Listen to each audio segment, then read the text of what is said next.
আসসালামু আলাইকুম প্রিয় দর্শক, আপনারা যে যেখান থেকে দেশ কিংবা প্রবাস থেকে কাছে কিংবা দূরে আপনারা যারাই আমার এই ভিডিওটি দেখতে পারতেছেন, আমি সবাইকে জানাই ঘাসের মেলা কৃষি খামারের পক্ষ থেকে আন্তরিক শুভেচ্ছা এবং অভিনন্দন।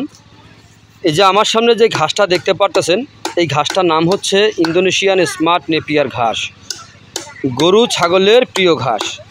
এই ঘাসটা একবার রোপণ করলে কমপক্ষে 5 থেকে 6 বছর আপনি একটানা গরু ছাগলকে খাওয়াতে পারবেন।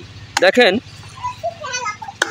ইন্দোনেশিয়ান স্মার্ট নেপিয়ার ঘাসে কোনো বিচি হয় না, এই ঘাসে হয়ে থাকে কাটিং।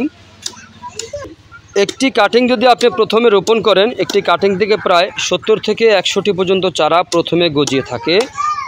একবার কাটার পরে কয়েক গুণ বেশি চারা গজিয়ে থাকে এই ইন্দোনেশিয়ান স্মার্ট নেপিয়ার ঘাসে। দেখেন, ইন্দোনেশিয়ান স্মার্ট নেপিয়ার ঘাসে ভিটামিন রয়েছে 30%, প্রোটিন রয়েছে 25%।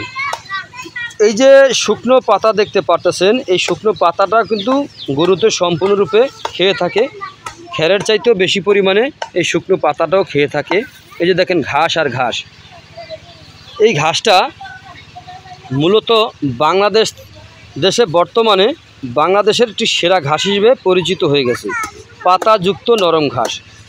এই ঘাসটা গরু ছাগলকে খাওয়াতে কোনো মেশিনের প্রয়োজন হয় না, গোড়া থেকে কেটে দিলে সম্পূর্ণরূপে খেয়ে থাকে। এই যে কাটিং সহ কিন্তু আপনার গরুতে সম্পূর্ণ খেতে পারে। এই কাটিংও কিন্তু নরম কাটিং।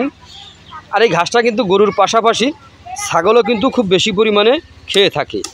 তো দেখেন, ইন্দোনেশিয়ান স্মার্ট নেপিয়ার ঘাসে ভিটামিন রয়েছে 30%, প্রোটিন রয়েছে 25%। এ কারণে এই ঘাসটা খাওয়ালে দানাদার খাদ্যের চাহিদা অনেকটাই কমে যাবে। তো এই ঘাসটা যদি আপনি খাওয়াতে পারেন, তাহলে আপনি দেখবেন যে এই ঘাসের মাধ্যমে আপনার গবাদি পশুর দুধ ও মাংস উভয় বৃদ্ধি হয়ে থাকে।